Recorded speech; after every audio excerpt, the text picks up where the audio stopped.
আসসালামু আলাইকুম সম্মানিত দর্শক শ্রোতা ভাই ও বন্ধুগণ, আপনারা কি চান শীতকালীন আপনার পুকুরে চাষ হোক সোনালী রুই মাছের পোনা? তাহলে আর দেরি না করে আমাদের সাথে যোগাযোগ করেন। শীতকালীন মাত্র 4 মাস চাষে সোনালী রুই এক পিস প্রায় 1200 থেকে 1500 গ্রাম ওজন আসে। এগুলা প্রতি শতাংশে চাষ করতে পারবেন 300 পিস। এগুলা উচ্চ ফলনশীল হাইব্রিড জাতের সোনালী রুই। এগুলা দেখতেও সুন্দর, খেতেও সুস্বাদু এবং বাজারে বিপুল চাহিদা রয়েছে। তাই এই মাছগুলো চাষে আপনি হতে পারেন স্বাবলম্বী। তাহলে কিভাবে চাষ করবেন?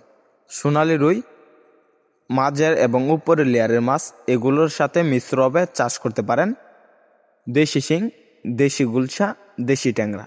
তো চাষি ভাইরা, সোনালী যে রুই মাছগুলো রয়েছে এগুলা আপনারা যদি মিশ্রভাবে চাষ করেন, মিশ্রভাবে যে মাছগুলো চাষ করবেন নিচের লেয়ারের জন্য ক্যাটফিশ, এই মাছগুলো 500 পিস করে চাষ করতে পারবেন। সোনালী রুই মাছের অবহেলিত খাবার খেয়ে এই মাছগুলো বড় হয়ে যাবে। তো চাষি ভাইরা, সোনালী রুই মাছগুলোর খাবার কি? সোনালী রুই মাছগুলোর খাবার হলো ফিড খাবার। এগুলা ফিড খাবারের উপর নির্ভরশীল।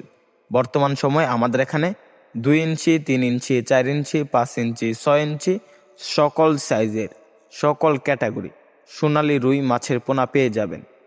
তো চাষি ভাইরা, আমাদের স্ক্যান দেওয়া নাম্বারে যোগাযোগ করে সোনালী রুই মাছ সহ বিভিন্ন জাতের, নানা জাতের শীতকালীন চাষের জন্য মাছের পোনা ক্রয় করতে পারবেন। তাছাড়াও সকল আকার তথ্য পরামর্শ জেনে নিতে পারবেন। তো চাষি ভাইরা, সোনালী রুই মাছ চাষ করেন, অল্প দিনে লাভবান হন। তাহলে আর দেরি কিসে? স্ক্রিন দেওয়া নাম্বার যোগাযোগ করে এখনই অর্ডার করুন। আমাদের ভিডিওটি ভালো লাগলে আমাদের চ্যানেলটি সাবস্ক্রাইব করে আমাদের পাশে থাকুন। ধন্যবাদ।